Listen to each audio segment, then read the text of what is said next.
the coaches challenge system on a 1-year trial basis is going on today.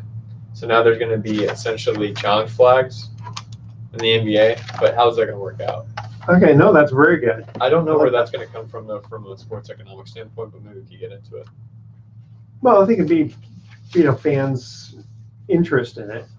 But again, it depends on they're going to have to decide which penalties are allowed, which aren't. I thought it was interesting. I was glancing at this. Alonso committing to donate some of his winnings, $50,000 to the Wounded Warriors. Wasn't that the one that they decided? Is that the one the guy's carrying another guy on his back? Wounded Warriors, and they found out that hardly any of it was actually going to the vets. Ooh, I'm not sure. Yeah, I haven't heard that one, but I know Major League Baseball and Wounded Warriors work together all the time. They'll bring a lot of wounded players or veterans to the field to get to know the players. I'm just going to look this up right now just to see. And again, we're not going to trash anybody, but I guess we just bring it up. Just controversy. Just use there's some controversy surrounding the organization. But yeah, I double check that one for sure. Yeah, so it's the one where guys carry another guy over, and CBS News investigates it. Wounded or accused of wasting. Yeah, see, that's always my question: is how much actually goes to the agency? A lot of it goes to the marketing and branding. Exactly. And then you lose those funds through different means, which means like expenses and comps. And people calling up for donations. That's what kind of drives me a little bit crazy. Yeah. Susan B. Coma was the one that for breast cancer. That came under fire. So. Wow, wasn't her sister who started it or something? I don't know. It probably took on a mind of its own kind of a deal. Yeah, exactly. Here you go. What do you want to start out with? There was something I had here on. Oh yeah, tell me what you have. Yeah, I had still on the World Cup, basically about. The equal pay. Yeah, the economics of the fact that the economic impact of France hosting the 2019 World Cup, that they can afford not to see any material gain from hosting the matches. So I'll kind of read just a couple of things here. Also, a bill that would permit California college players to earn money advances despite the NCAA threats. Okay, yeah, so that one from a couple weeks ago. Yeah. Let me see what we have here. I have a dinner result that breaks down the money perfectly. You let me know when we're ready to go, and I'll start us off. Cool. Yeah, just give me a second. Sure. This is Sports Econ 101. We are live right now, but we'll re-record this. Cool. Yeah, I have the money revenue right here breakdown. Okay. Check. It's perfect. Okay. And away we go. Welcome. You're listening to Sports Econ 101, the show where we discuss sports topics from a business perspective. I'm your host, Edward Brown, along with my co-host, producer and broadcaster, FP Santangello Jr. Let's see, at each commercial break, we're going to ask a sports trivia question. Today's trivia theme is just various sports.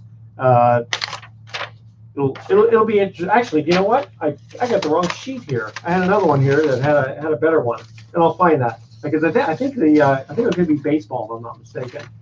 And here it is. It is baseball. Yeah, I had the wrong sheet. I had last week's sheet. All right. Let's see. FP, we only have a couple of minutes before our first break, so kind of tell the audience what we're going to be talking about. The economic impact of France hosting the 2019 World Cup. We'll get into that. Also, a bill that would permit California college players to earn money advances despite the NCAA's threats. I don't know, what's the NCAA all up in arms about? Oh, we're going to find out here in just a little bit. Okay. And then I also have some interesting tidbits on the home run derby that happened a couple of weeks ago, along with the All-Star game. Kind of interesting to get into the economics of that, which, again, we're Sports Econ 101, so we're going to be talking about that. So let's see, this segment of Sports Econ 101 is sponsored by Pacific Private Money, providing mortgage investments that are currently yielding still over 7.5% secured by real estate. It doesn't get any more conservative than that. You got to check them out at pacificprivatemoney.com. And let's see, there's also something called the what is it called? Fair Pay to Play Act that might pass in California. And again, giving student athletes the opportunity to franchise and profit from their identity. Does that go to the Ed O'Bannon case? Yeah. A couple of years ago. And that's what's sad. A lot of these guys, they don't seem to benefit themselves. It always seems to happen, benefits people after them. So I wonder, because now people go, Ed O'Bannon, they don't even remember he played for UCLA, and he was quite a star there. Didn't really do much in the NBA though. I believe he did not. Yeah, so too bad. All right, well, stay with us. You're listening to Sports Econ 101. We're going to be right back. All right, that's our first little segment. Cool. Yeah, I don't know. It's so funny. I had last week's thing, and I go, wait, that's not right. Okay, so baseball, I got to get that there. Okay. Let's see. Just save this little file here. Everything's going to KMBR? Good. I start my new show next week with Greg Papa. Oh, good. He's a good guy. Yeah, and John Lund. So. That's right. I haven't had him on the show yet. Papa? We forgot to reach out to him. We've had Ted Robinson and Ken Korak and all that. Yeah.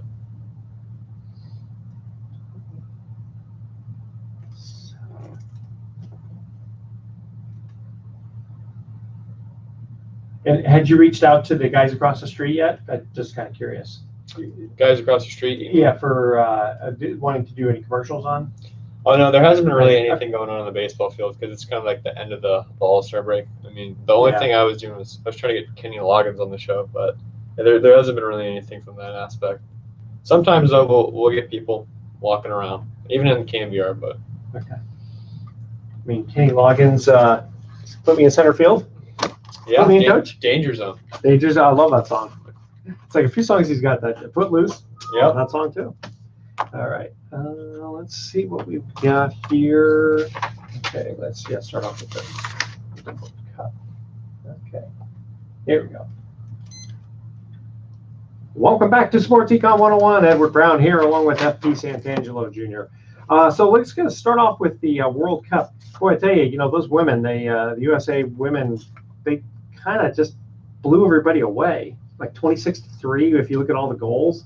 Oh, they were the most dominant team ever, I think, in Women's World Cup history, and they knew it too. And a lot of people didn't like their attitude. They said they were cocky with their celebrations, but personally, if you're that good and you can back it up, I don't have a problem with it. Well, I like like celebrations and touchdowns and stuff like that. I don't have a problem with that. Bat flipping and I mean it's a little cocky, but it makes the game fun. I think the politics aside, because the politics really revved up things and made people very emotional and actually anti-Team USA. And I don't think it is Team USA's fault, any of the members, Megan Rapinoe, any of those people, just because I think the media just asked a question real quick. It turned into this huge media frenzy. About just visiting the White House? About visiting the White House. Then it kicked up, and dust was kicked up here and there. The media ran with it, and then they're trying to frame Team USA in a certain way for political agendas. And it was really unfortunate. And the girls just want to play soccer and just turned into a thing, but they owned it, and they came away as champions. And I wonder what would happen if, let's say, so because we talked about this before with, the Warriors not wanting to go to the White House the year before. What if there are players who say, gosh, I don't have anything against the president, or I like the president and I'd like to visit. I mean, they voted as a team, and then the whole team goes or doesn't go. I think it's an all or nothing type of deal, just because of the president's schedule is usually a lot. It's usually very, very busy, as you would probably imagine being a world leader. Sure. But there's been some instances this year where teams haven't even been invited whatsoever. Yeah. And they're just assuming that you just don't want to go to the White House. So at this point, it's almost on the White House. It's on other teams that have just rejected straight up. And it's just created this huge limbo during Donald Trump's presidency of, hey, do you want to go to the White House? No, well, we're not even going to ask anymore. So gotcha. I mean, because what would have happened if there were some people who didn't agree with Obama's reign? Oh, there definitely was. Yeah. I mean, there were some people that were very vocal and outspoken against Obama, especially in Major League Baseball. And they still just went out of respect to the presidency and the White House. And that's my point is, you may not like the president, but it's the presidency that you're respecting of the country. Yeah. And I don't know if we ever had a president that disrespected or rubbed people the wrong way ever as much as Trump has. Well, that's true. That's true, right? one of those things. And if you look at the approval ratings and all those numbers that I really don't want to get into. Yeah. We're not getting into politics, but, exactly. but definitely he's been a lightning rod, that's for sure. Okay, so the economic impact of France hosting 2019 World Cup. So it says France can afford not to see any material gain from hosting the matches, and it probably won't anyways due to substitution and crowding out effects, which means that's where people decide not to go watch the game at their local bar because they assume it'll be packed with other people trying to do the same thing. That's very interesting. I think you see that effect a lot in other sports right now, such as Major League Baseball, especially in basketball with those very tiny arenas. I mean, you saw Jurassic Park, as they called it in Toronto. Yeah. Absolutely packed, maybe even more packed than the stadium itself. Yeah. And you're selling drinks, you're probably making an economic impact on the small businesses in that surrounding area.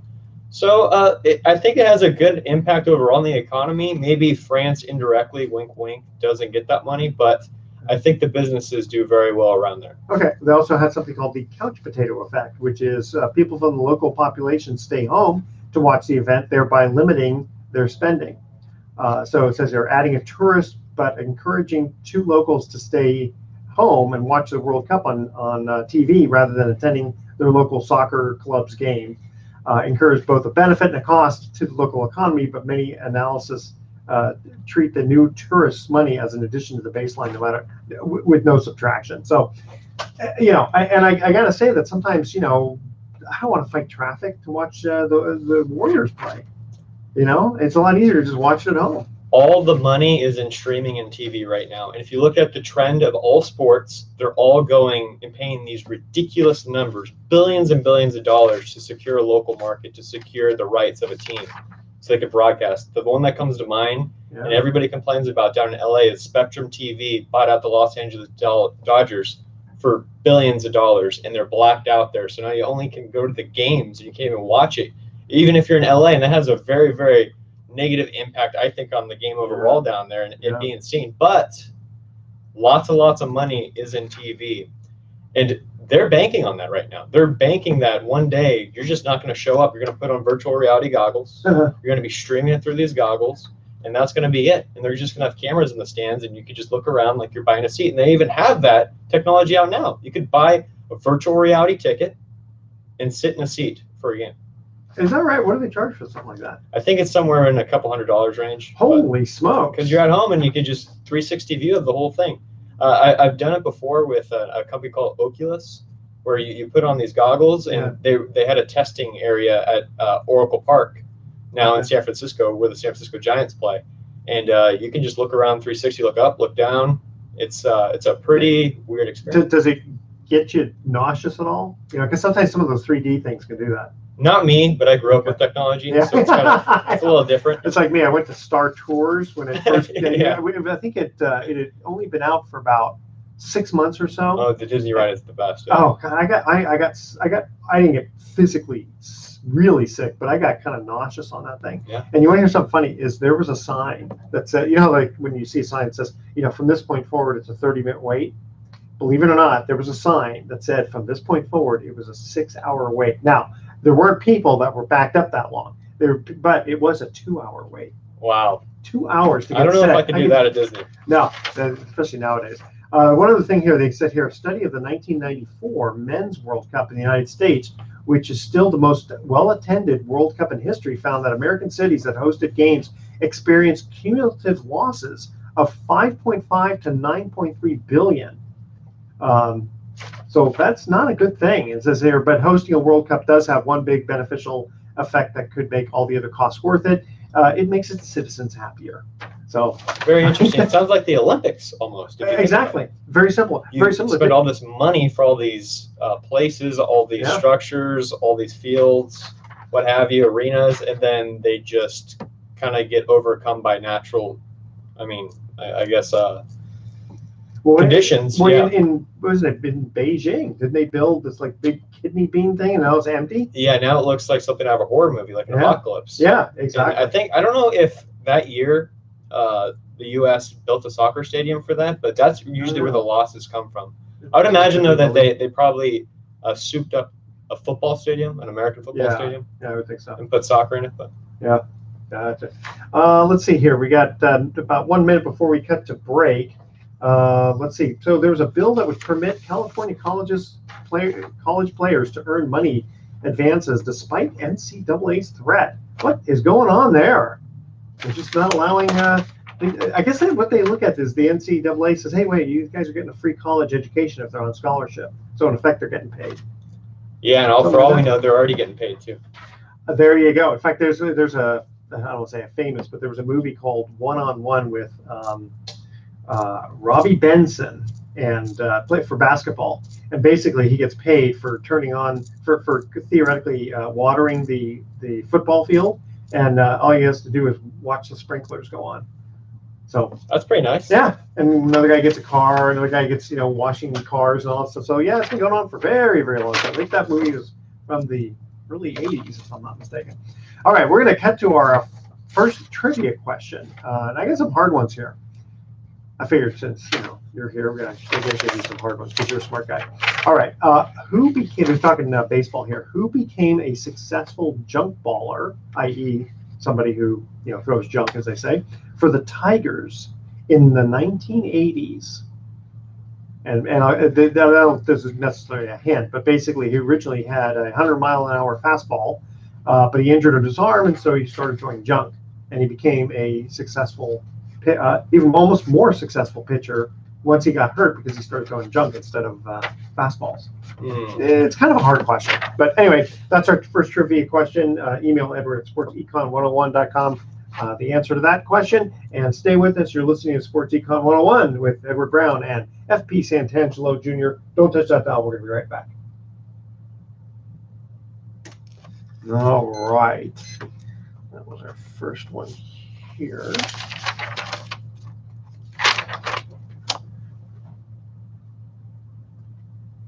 We can move right on to the All-Star game and the home run derby. That's good stuff.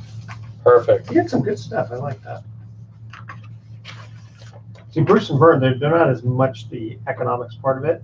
Yeah. So it's really kind of nice to have this additional part on. Okay. So what's Gary Radnich going to be doing now? You just retired. Just playing golf? Yep. Just living life. I don't think I'll ever retire. I like what I do. Yeah, I'll be doing something. Yeah. I'll be bothering somebody somewhere for the rest of my life. I am going to play golf on Monday because of the tournament, but other than that. Yeah. Okay. Actually, let me give you notes back to you there, and then you can. So right here, we want to get into. Yeah, go to the economics of the home run derby. Okay, cool. The fact that the winner had made more than twice his salary. Mm-hmm. Okay. All right. Ready? Mm-hmm. Here we go. Welcome back to Sports Econ 101. Edward Brown here, along with FP Santangelo Jr. You know what? You're gonna have to shorten your name. It's too long. I've been telling my parents that forever. You name me the most lazily way. You named me after my dad, and you put a lot of letters. A lot of letters. Yes, last name. I'll tell you. That's okay. All right. First trivia question was: who became a successful junk baller for the Tigers in the 1980s? See, I wasn't alive in the 80s, and I didn't follow the Tigers too much in general. I was going to say Mark the Bird Fitteridge, but he's a little before the 80s. He's before the 70s. I think that would have been that would have been a very good potential answer. It's not right, but I'll vote for that number 2. Frank Tanana. Okay. Yeah. Good pitcher. Again, originally threw 100 miles an hour, sort of like Aroldis Chapman. Speaking of which, finished off the All-Star game, didn't he? He did. So he had 3 strikeouts. I'm going to say he's actually the only pitcher ever to strike out the side 2 times in 2 separate All-Star games. So it's a little fun fact for you about Aroldis Chapman. And the Cuban Missile, as they call him, goes up to 102 miles per hour. So it makes sense. He looked very good in that last inning. And a lot of people looked very good, including Joey Gallo, who people thought should have won the MVP, but Shane Bieber did of UC Santa Barbara. I have to give a shout out there. That's my your alma mater. That's my alma mater, and I actually know Shane. He's a great kid, so that was really, really cool to see him win that and get a truck, by the way. Not bad. Yeah, you chose the red truck, and I can't tell you how many times I've been hearing people talk about that one red truck. I believe it was a Chevy truck, or maybe it was a Dodge Ram. I'll have to check. I'll have to check on that. But anyways, they're talking about that truck, and people are looking it up. So that's really good branding right there. I think. Yeah. Even though I can't remember the name of it. But they'll look it up and say, what was the truck used in the All-Star game? So from the money standpoint, holy smokes, winning a home run derby, made $1 million, twice as much as his salary? Yeah, so going back to the night before with the home run derby, you had Vladimir Guerrero Jr. and Pete Alonso, who are two rookies that earn about $500,000 league minimum, which is the rule. You have to do league minimum until you get to that age where you get your first contract. And that's where the whole clock thing starts that probably just makes your head spin. So don't worry about that. Just know that guys are getting paid $500,000 in baseball. And I know you're probably driving around in your car listening at home right now going, $500,000? Holy smokes. I'm set for life with that money. Well, compared to other sports, it's not so good. Yeah. And with those guys putting their names out there, putting their families out there, all that stuff, and all the scrutiny they go through, and all the sacrifice they've been through their entire life to get to that point, compared to other sports such as the NHL, where they earn over $1 million your first year, football earn over $1 million your first year, the NBA earn more than $1 million your first year. Not so good. So well, especially with baseball, unless you're Dwight Gooden or somebody coming right out of high school. Generally speaking, single A, double A, triple A, it takes a while. Oh, it does. And actually, 1% of baseball players own 99% of the wealth. So those big contracts you hear about, that's 1%. What is it in football and basketball? I think it's a little bit more spread out. I think it's 5% to 10%. Okay. Yeah, 10% is actually too much, probably. I would say about 5%. 5%, but it's a little bit more spread out. And I think that just has to do with the NBA only having a smaller roster. Yeah. You have the NFL having a way bigger roster, but they have a bigger money pool to come out of. But baseball still makes a lot of money. So this is very surprising. And last year in the collective bargaining agreement, they updated it a little bit. And for the first time, you'd earn $1 million if you won the home run derby. Previously, it was only $250,000. That's what Bryce Harper walked away with in Washington, D.C. the previous year when they had the home run derby and he won it. Okay. This year, Pete Alonso of the New York Mets won the home run derby, $1 million, second place. Vladimir Guerrero Jr. won $500,000, and then the longest home run got $250,000 as an incentive. And I believe that was Ronald Acuna Jr. I could be wrong with that. It could have been someone else. That's interesting, because that's the thing is, the long home run makes you want to. I mean, these guys make millions anyway, but still, you make $250,000. I mean, you're going to try hard. Oh, you're going to try hard, but if you think about comparing to a contract of, let's say, Giancarlo Stanton, who earns $325 million to play baseball in the next 13 years, or Mike Trout, who earns over $400 million in the next 10 years. Those two guys you want in the home run derby, and they're not going to show up because that's chunk change to them. And it might make you angry because you're like, oh, that's $1 million. You know what you can do with $1 million? Well, to them, it's, I need to help my team win. I'm already getting paid. It's selfish of me to go get hurt. So I think this field was really good. It was very exciting. You had Vladimir Guerrero Jr. in there, who broke a record with 91 home runs altogether, even though it didn't win. It was crazy. And he had 29 home runs in a round, a new record. Insane. But you got to have the bigger names, I think. You need to have the Mike Trouts. You need to have the Bryce Harper, who was in it last year, but you only did it last year because he was in D.C. I mean, Vladimir, I just call him Vlad. I mean, because of his dad. So he was kind of a big name just because of that. Oh, yeah. But, I was thinking about it that, I can kind of understand why the players, I mean, how many times you swinging for the fences? So 100 and something times? Vladimir Guerrero Jr., we actually counted this on our own. This wasn't a stat out there. Swung 174 times and hit 91 home runs in 174 swings. Okay. That is ridiculous. That is. I mean, a guy can get hurt pretty easily.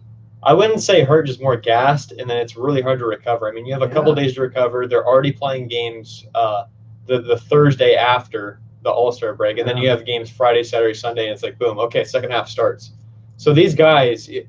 The data shows it actually doesn't hurt their swings overall in the long run.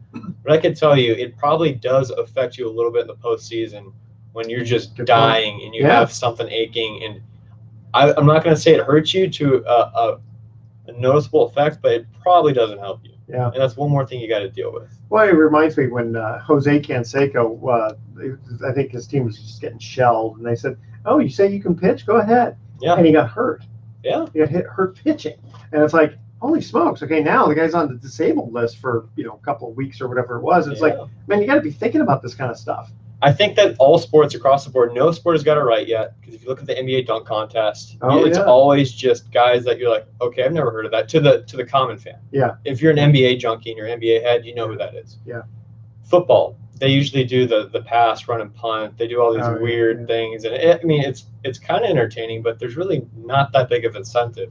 So for me, how do I get these guys to really buy in? And a lot of it goes into ego. Yeah. What does LeBron James have to gain going up against one of the youngest dunkers? Like, he's just going to get embarrassed if he loses. That's right. If I'm Mike Trout, why would I want to go up against Vladimir Guerrero Jr.? I'm just going to get embarrassed. It's going to hurt my legacy. And it's not always about that, but it is a lot about that, more than people think. And it's funny because I think the average fan, they'll be upset with Mike Trout for a few days, but then afterward, they're going to forget about it, until next year or whatever. But like in football, I remember what they would do is after the Super Bowl, they had the Pro Bowl when I was a kid. And the problem is, in football, you can easily get hurt. And so they don't even play. They don't even try. Exactly. So the one model that's actually worked where you ever got superstars together, nobody thought this was ever going to happen, was in the World Baseball Classic. All of a sudden, all these stars came together for Team USA, and they won for the first time a couple of years ago. And because it took all the superstars to come together and to make a statement like, we're going to do this. So you need to get Mike Trout against Aaron Judge, the two biggest names, because if he loses, hell, I lost to Aaron Judge. That guy's a pretty big guy. He gets the baseball pretty far. I lost to Giancarlo Stanton. Or vice versa. I lost to Mike Trout, one of the greatest baseball players who's probably ever going to live. So you start throwing that kind of in there, and maybe you get LeBron James against Kevin Durant and Paul George, and now the egos are aside. But you have to have the incentive. So for me, I was thinking about this. What if you give a percentage of their salary as the bonus if you win? So if I'm Mike Trout, I'm going to make $30 million a year. What if I get 20% of that $30 million plus the million? Oh, I got it. Okay, so he would actually make more than a different person because he makes more in salary. I got it. So now you have a bigger pool, and then you got to factor in other things too. Like, does Major League Baseball have that money? Well, of course they do. Yeah, but they're hoping for him not to win that. but they want the pool to pay that much. I don't know if they want to do that. Yeah. But I'll tell you what. The viewership would skyrocket. And I think the viewership actually did pretty well for that home run derby. But could you imagine the biggest names in a sport in a home run derby or an NBA dunk contest or in the Pro Bowl? Well, that's the thing. With the NBA, with the All-Star game, what seems to be the big thing is the three-point shooting. Yeah. Nobody really cares about the dunk contest. It used to be big, but it's exciting when Spud Webb won it because he was only 5'0" type thing. But some of these guys are just kind of doing kind of average type dunks, and every once in a while there'll be something kind of silly like jumping over someone's head. Yeah. But the 3-pointer though, that's exciting. You had Klay Thompson, Steph Curry in it, Buddy Hield. You had some pretty big names in there. So they got that one right. Yeah. How can you do that with the home run derby? How can you do that with football? How can you do that with the All-Star game? I guess you could kind of do it. In fact, they used to do this in bowling. They call it pinpoint, and you had to get specific number number of pins down. So you didn't necessarily go for a strike all the time. So maybe they could do it. You pitch to them, and it's like, okay, you got to hit the right field fence. You got to hit you got to hit the center field fence, something like that. Yeah, it sounds like something they did with the old format, which is like you only had 10 outs. So that way there was only like 9 home runs around instead of these 22 where they're just doing machine gun swings and just the bullets are flying, or the balls rather, which are basically flying through bullets. So. Exactly. All right, we're going to cut to another commercial break here. What pitcher set an American League record by winning at least 11 games in 17 consecutive seasons? And this was not an old-time player like Cy Young. So just to kind of give you a little hint on that. Email Edward at sportsecon101.com. The answer to this question: what pitcher set an American League record by winning at least 11 games in 17 consecutive seasons? All right? And don't even worry about the third trivia question because it's hard. We're working on number 2 right now. All right, stay with us. You're listening to Sports Econ 101. We're going to be right back. Yeah, it's funny. Number 3, it's like I never even heard of this guy. Perfect. Yeah. I think I know who it is. Okay, we'll ask you on air. What do we got next? What was the other thing you had brought up? Yep. Yep. Ooh.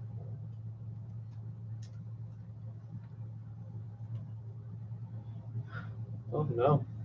Pretty close, though. My answer's wrong, but I'll stick with my answer. Who are you thinking? I'll tell you on Okay. air. The other thing was Adam Silver and free agency. Oh, yeah, that's right. Yes. I think that one's that's huge. really good.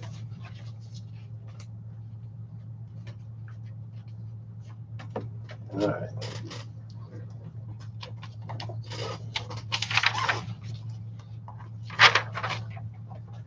Let's do it.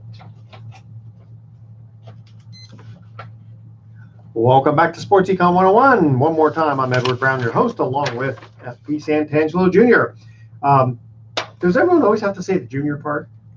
Honestly, if you don't, then my dad will start getting tweets to him or something like that. So yeah, we look a little alike. So. Yeah, you do. But I'm just wondering, because how many people who are juniors just automatically have to say junior? Yeah, I mean, you could go the Chip or Skip Carey route, which was Harry Carey's sons, the famous Chicago Cubs broadcaster. They go by Chip and Skip, but they're junior and then they're the third. So yeah, that's right. Well, if you have a child, then oh no, you're not going to do that. I won't do that to my kid. No, he's going to get an original. You get original name. Okay. Second trivia question was: what pitcher set an American League record by winning at least 11 games in 17 consecutive seasons? Now, who did you think it was? I thought it was Justin Verlander. Has he been around 17 years? He's just been a very long time. Wow. Yeah, I looked. He had 9, so I was close. But yeah, not bad. So what is the answer? I'm not sure. You tell me. Okay. I get it. Because I thought maybe you find out the answer and realize it wasn't. Okay, Mike Mussina. Mike Mussina. Yeah. Okay. Hall of Famer Mike Mussina. Yes, he was. You win 11 games, 17 consecutive seasons. Boy, we've talked about this before. I think out of all the various records, Cy Young's 511 wins. I just can't imagine. Never happen again. Yeah, just not with the way. Yeah, exactly. Never happen. I mean, you got to win. Can you imagine? First of all, you hardly ever get a 20-game winner anymore, right? No. And then to do it for over 25 consecutive years. I mean, you got to start when you're 18 and then pitch when. I mean, it just ain't gonna happen, no mo. Yeah, like the 400 average too. Ted Williams will never happen again. You don't think so? I don't think it will. Really? I mean, George Brett got really close. A couple of guys get really close. But with bullpenning now, you face 5-6 different guys a game with different stuff. They're all throwing 100 out of the bullpen. Yeah, it's just not going to happen anymore. Well, if they all throw 100 all the time, fastballs. That was with it's 6 different. Hunter Strickland, right? Yeah, he was awesome. Except that he was a little too easy to hit because it was flat. It's flat. But guys are smarter than that. Trust me. You're not going to get 6 100-mile-per-hour fastballs that are flat from 6 different guys. So it's harder than ever to play baseball. So you better be good at the sport. That's true. That's a good point. You wanted to bring up a very interesting thing about the commissioners. Yeah, so Adam Silver of the NBA came out and said the NBA needs to have an enforceable free agency rule. So this refers to the tampering, quote unquote, that goes on during the NBA season where guys are having dinners or texting each other. Like Kevin Durant allegedly was with Kyrie Irving all season. It turns out, well, they kind of were because he's going to the Brooklyn Nets with Kyrie Irving and they're going to go play in Brooklyn. And a report came out even that Kevin Durant didn't even meet with the Nets. He just told them that he was going to go there. He never had an official meeting, which is kind of unbelievable. And I actually mean I don't believe it because he definitely probably talked to him during this season. He has to because how does he know how much of a salary he's going to be commanding? That's how the organization functions. If you're in the right place, it's the right fit. If the relationships are going to work out, if you have the same personality type as the owner, all these different variables that go in. So I think there was a little tampering, quote unquote, that was going on there. So Adam Silver just had the meeting with the board of governors. They're not owners anymore. They're governors. That's how they're doing it in the NBA. Respect it. Okay. So they got done with the meeting there, and the number one topic was tampering because all the other teams feel like it's an unfair advantage for these superstars to meet, and there's too much power in the players' hands. Because if I'm LeBron James, I can, I don't know, maybe make a movie called Space Jam 2 and put on 5 guys that I want to recruit in the future. Which if you look at the roster, wink wink, looks weird. And I'm talking about the Space Jam 2 roster. Yeah. Anyways, getting off topic here, but the whole point of this is Adam Silver is, I don't know if he's doing wink wink, we need to stop tampering, or he's doing this to appease the owners, because the owners might be upset of the smaller markets. If you look at the smaller markets, like the Orlando Magic, who have no chance to sign somebody to that caliber because of the tampering. Unless guys are talking about going in Orlando, which a lot of these markets you just really don't do. Yeah. So what Adam Silver is doing is he wants to enforce this rule. We're going to get penalized, or maybe talk about a big penalty if they find out tampering, and maybe a suspension where you're sitting out a quarter of the season, maybe half the season if they catch you talking to so-and-so. And I think this would be the biggest mistake in the NBA, and I'll tell you why. June 30th, which is the first day of NBA free agency, was like a fireworks show with all these deals just being done the same night. Just big signing after big signing. Oh my God, Paul George is being traded. The only way you can do that is if you're doing a lot of talking. Exactly. If you're doing a lot of talking, if you're doing a lot of tampering, that's why before all these deadlines, all these deals are already made, and Woj is coming out on ESPN and on Twitter saying, my sources are telling me months beforehand what's going on. And tampering is great for the sport. It creates drama, it creates buzz, it creates interest. Now, if you look at the NFL and Major League Baseball, how boring is their offseason? Seriously, do you care? Did you even care where Bryce Harper went or Manny Machado at the end of that thing? I mean, it went all the way into spring training. And they finally signed, and you're like, thank God it's over. It wasn't like, oh my God, Bryce Harper signed here. Maybe for like the first reaction, like the first minute, but you're like, thank God it's over. Machado's a Padre. Thank God. If baseball allowed tampering, which they don't, by the way, because if you look at comments made by Aaron Judge of the New York Yankees, said that he wanted to have Bryce Harper on his team. That's all he said to a media member, and it got picked up. And New York does its thing with the media. He got fined for that. Just saying, I would like to have him on my team. Yeah, he looked nice in the lineup. Something to those words. But that'd be. So they're very strict. Every player would have said that. Right. So everybody thought it was ridiculous. I'm pretty sure the team picked up his fine.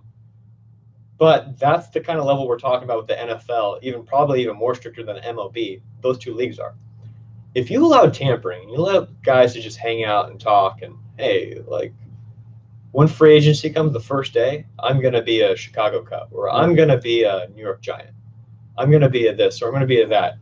The free agency day is now a holiday like it is in the NBA. So Adam Silver, I think, is doing this to kind of do a wink, wink. We'll totally fix the tampering. Wink, wink. We know how to do that, because this is the drama that the NBA thrives off of. Could you imagine Major League Baseball or the NFL like that?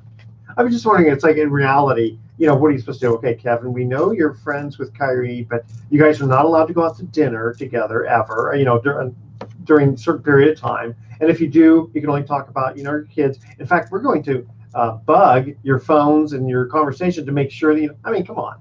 It's almost impossible to monitor. And I think it's gotten so bad in the NBA, though, that, if the evidence of Kevin Durant's story coming out saying he didn't even talk to the Brooklyn Nets GM, obviously he talked to him before that point. You know what they should do is get everybody in a room and just have like a big party, and they all just sort of match up and go, hey, Kyrie, get over here. Come on, let's talk about how we're going to go to the Nets. And film it. I'd watch that. That'd be awesome. Why not? It's like NBA draft day, or like NFL draft or Major League Baseball draft day, only it's free agency, and it's like Wall Street. And people are like, oh, no, come over here. Come over here. Come on. I've been on the floor before. It's like awesome. That, on the options exchange.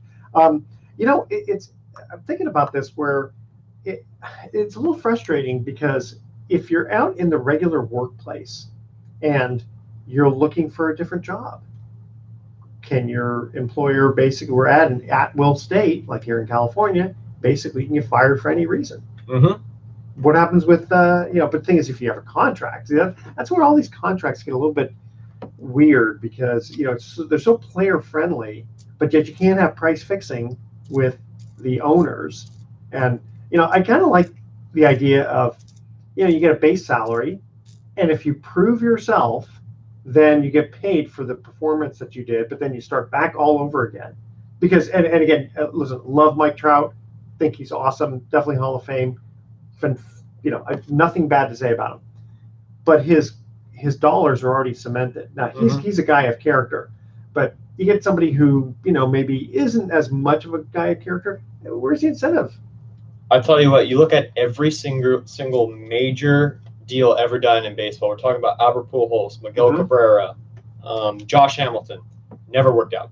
Exactly. Never fully worked out. There's only 2 to my mind, and one is in the process. You just mentioned Mike Trout. That one will be worth $400 million. Yeah. That will be maybe the only position player one ever until we have another generational guy to come out to do that, because he is going to go down as one of the best players ever. Yep. Mark it. Trust me. Mark it. Bryce Harper, $330 million? No. Yep. Manny Machado, $300 million? No. Max Scherzer, who was worth $275 million? Yes. He was probably the only pitcher, him and maybe Kershaw. Kershaw's starting to get hurt more and more now, and his option is $30 million. And now he's on the tail end of his deal looking kind of silly. But Max Scherzer, every single year, has finished either 1 or 2 in the Cy Young voting since he's been a National. He's in his 5th year, and he's going for a Cy Young again. Well, it's funny you mentioned about Kershaw, because if I'm in the playoffs against the Dodgers, I'm hoping Kershaw. It's gotten to that point. It's almost like a meme or a joke. To the point like, oh, Clayton Kershaw, I want him to throw to me in the home run derby. Yeah, because he just, for some reason, just can't seem to. What is his record in playoffs and World Series? That's not good. The ERA, he's had a good performance here and there, but overall, it's definitely a big overshadowing characteristic of him as a player, especially when you have a guy like Madison Bumgarner up north on the rival team who kind of does the opposite. He doesn't really show up in the regular season, but in the playoffs, he's the guy of guys. He's lights out. It's funny. It reminds me in football, I think it was like Marty Schottenheimer. It's like he could just never win the big one. Never could win the big one. And I'm sure he's an excellent coach, had excellent teams, but for whatever reason, you get right to the finals, and it's like, Super Bowl, you can't pull it, or playoffs, just can't pull it off. Yeah, there's lots of guys throughout history like that, and I don't know if it's just the lights are too bright or this, that, or the other thing, but that's how it goes. But baseball contracts, not so good. Yeah. Except for those 2 guys, if you look historically. You can argue Barry Bonds worked out. You could argue other guys that got really big contracts at the time. But even if you look at A-Rod's contract with the Yankees, 1 World Series for all that money, $250 million. Yeah. We were expecting 3 or 4 rings from that super team the Yankees had, and he just got 1. So. Yeah, it's true, because Jeter had gotten how many rings? I believe he had, I'm not sure. I think it was 4 or 5. Yeah. Something in that category. I'm probably overshooting it, maybe undershooting it. But by the time A-Rod got to the Yankees, he'd already been with Texas and Seattle. No, he was still good. He already had $500,000 by the time he got to the Yankees in contract money only. That wasn't even with his other contracts with Nike or whatever. So then he got another $250 million with that. I think he's at $1 billion now with A-Rod Corp. And it's interesting because he's a sharp cookie.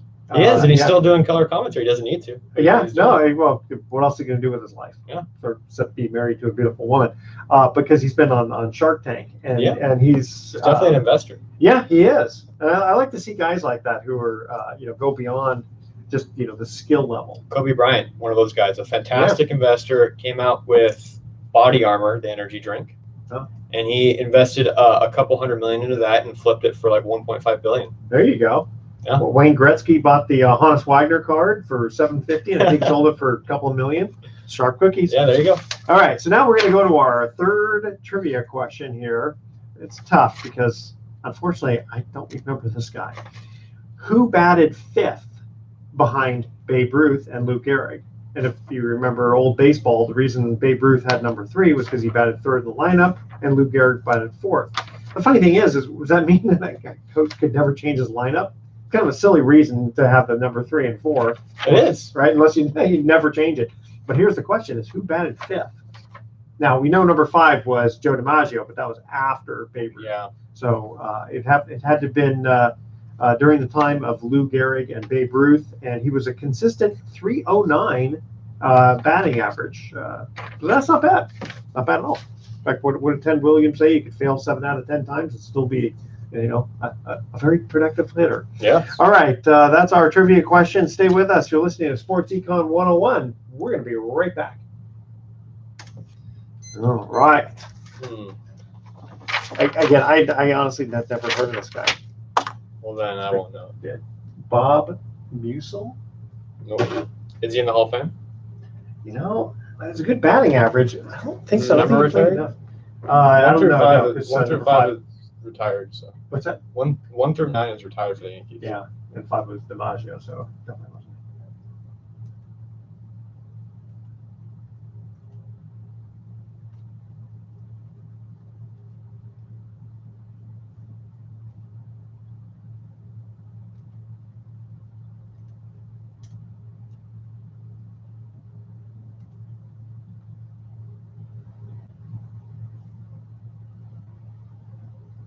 See, what I'm going to do is I'm going to be bringing broadcasting equipment to the golf tournament on Monday, and I'm out the week of August 19th to 25. Okay. So what we'll be doing is we'll be doing the sports show from the golf tournament, interviewing all the guys, and then that'll be one of our shows. Oh, cool. Yeah. Yeah, I'm sorry I can't make it that day. I know, me too, but these things happen. Yeah. That's funny that they're having that tournament after they had the Tahoe tournament this week. Oh. The celebrity golf tournament. Oh, yeah. That happened last year, too. Yeah, it's right after. Right after, yeah. It's a lot of golf. Yeah, Jim Cosmer's going to be there. He's a nice guy. You know. Oh, yeah. Yeah. Good guy.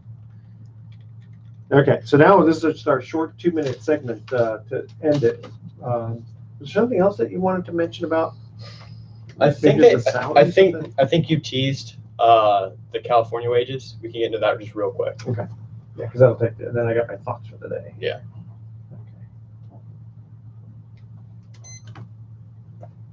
Welcome back to Sports Econ 101. Last time for today, I'm Edward Brown, your host, along with FP Santangello Jr.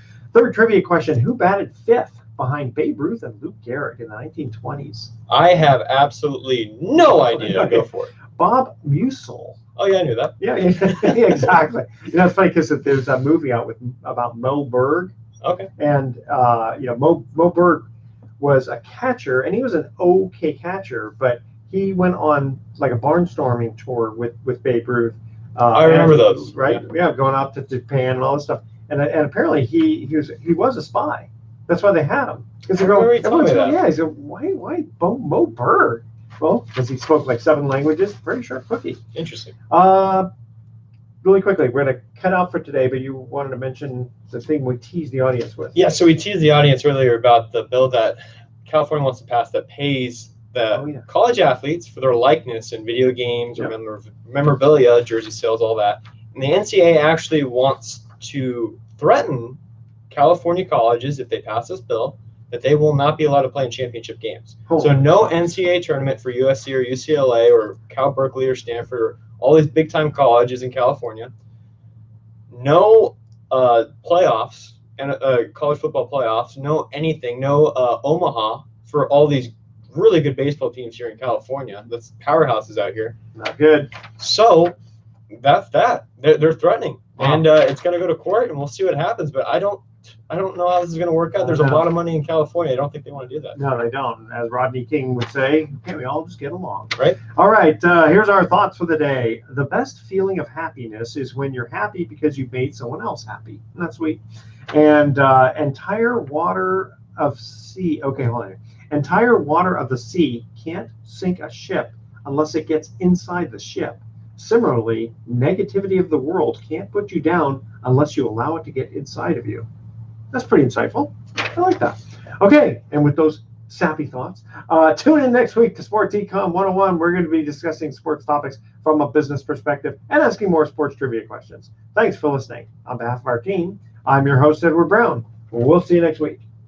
So long. Perfect. Right on the money. Good show, my friend. Good stuff. Always goes by so quick. It does.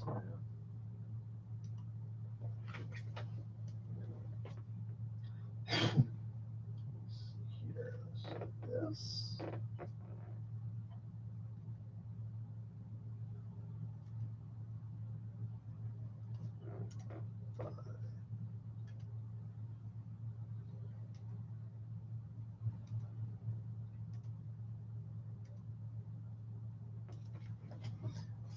What I will do is undo this bad boy here. And then you were. Well, last time I think I just got in touch with you to see what day Yeah. was good for you.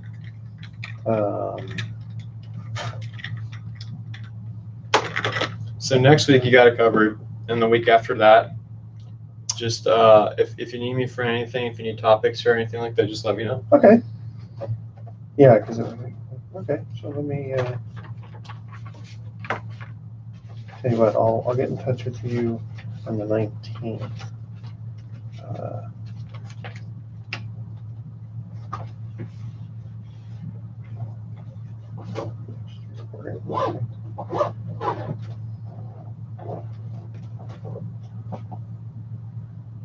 Excellent.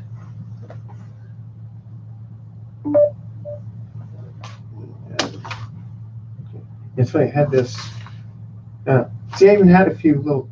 I have to take this home with me and steal some of my stuff off here to go for the next show because I had some Olympic stuff here that I thought was kind of interesting. Oh, interesting. Yeah. I didn't hear anything about Olympics. So. No, I didn't. I think I gotta do this for next time. Yeah, it goes by fast. Trust me. I usually print out a paper stack that's like this thick every single day of all the stories we're going to talk about for 3 hours, and we only get to like 3 of them. Yeah, because you want to make it kind of fluid, and you just kind of go off on other things. That happens all the time. Yeah, that's why I like the podcast format a lot better, because you can just you just do it, and then whatever you don't like, you just take out, and then you post it. That's it. A lot nicer. Oh, like that. All right, so that'll good. I like when I get rid of my notes. That. Stichel.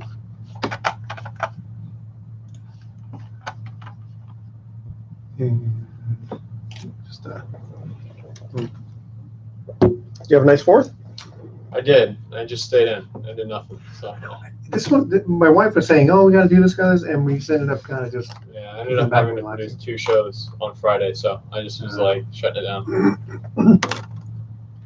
Yeah, that's a problem. Is you get kind of busy with stuff, and does it consume your life a little bit too much? No, not really. It's just that particular case. I wanted to just make sure I was locked in for 2 shows. Like if it was 1 show, I would have been like, "Yeah, I'll go out." But like 2 shows with a different host, working out all these interchangeable parts. Like if something goes wrong, there's nobody in the building too that day, so it's like, oh yeah, we gotta really be on it. How long does it take you to prepare for that? For 2 shows, probably about 4 or 5 hours. It's just like making sure that the content's a little different. I'll give a different take to this guy and a different take to this guy, and if he doesn't know what to say about it, so you'd be surprised. A lot of hosts don't work like this, but they'll pretty much ask, like, what do you think about it? And then the good host will be like, well, I was talking to FP and he was saying this, and the other ones will just use it like it's theirs. So. Oh. Yeah. Yeah, give credit where credit's due, man. Yeah, and those are the hosts that I just go, okay, I'm not telling you anything anymore. And I just start saying, I don't know. What do you think? or you put some wrong stuff. No, you wouldn't do that. No. Oh, I'm just kidding. Trust me, I wouldn't do that. No, I'm teasing. I know you wouldn't do that. Yeah, I don't know, I've done some funny stuff like that before. But as long as you have a good host who's got a sense of humor. Yeah, those are kind of rare to come by sometimes. There's some guys that just think that they just run the campus, and you're just like, dude, you just talk on the radio. It's like, just have a voice, like try to make people's days better, and that's it. It's like, exactly. You're not a god. You're not this. You're not this. It's not. I would understand the ego of like a Bryce Harper or Ronaldo or somebody that's like girls like coming up to you like all the time. Like that's kind of hard to like push off. But we're talking about like a normal guy that talks on the radio. Who nobody would recognize most of the time. Nobody, because it's on the radio. Yeah, but you know what though? I look at I don't get, maybe just because my age nowadays, I don't get starstruck by anybody. No, I would like to meet Willie Mays just because he was my hero for baseball. But even then, it would be like, I know, this is cool. But it's so funny. It reminds me of like what they said about Kim Jong-un's dad. Like, he never even went to the bathroom because he was such a god. And the first 11 holes, he had hole-in-one on the, it's like, really? That's why you get the most respect when, like, I'll go with a baseball player, like, I haven't even met yet, and I'll bust his balls. And they'll be like, wait a minute, who the fuck are you? And then they'll start talking to me like we're just boys. And that's like how you break that ice. Because if like you give off that like awe or that, Yeah. then they start getting weird back because it's an awkward experience. Like, could you imagine like somebody looking up to you like that much as a stranger that you don't know? Like little kids, it's cute. Yeah, exactly. Full-grown adults, it's weird. It is. So like you just have to like turn that off, and once you do, the guys are just like, "What's up, dude? Yeah. Good to see you." Well, that's the thing is I always kid around people. I mean, I don't get the same things like Bryce Harper or whatever, but once in a while someone, they've heard our other business show or whatever, like we're doing business presentations, and I listen to you on the radio all the time. And it's like, oh, great, I'm glad there's two of you listening. You just got to break, just got to get, exactly. And they realize, oh, okay, you guys just a normal person. Yeah. Oh, we all just human beings, I would say like 70% of people I met are normal for the most part, but that 30% is a weird 30. Like in the sports media industry, where it's like, whoa, dude, you don't walk on water. Like, relax. Yeah. And then you bust their balls like that, and the next thing you know, you're called in the principal's office, like, hey, heard you're making fun of so and so. He called me, and like, it's like, really? You're kidding me? And the guy couldn't talk to you directly. Just like, exactly. Hey, man, don't bust my balls on that. Exactly. And it's usually something ridiculous. Yeah, exactly. It always is. It's just because their ego got hurt. Yeah. So, but. Yeah, like every once in a while you run into a guy like that in Major League Baseball too, who just is like doesn't get it. You're like, oh god, like that was awkward. But like for the most part, they're all blue collar beer drinking guys. Yeah.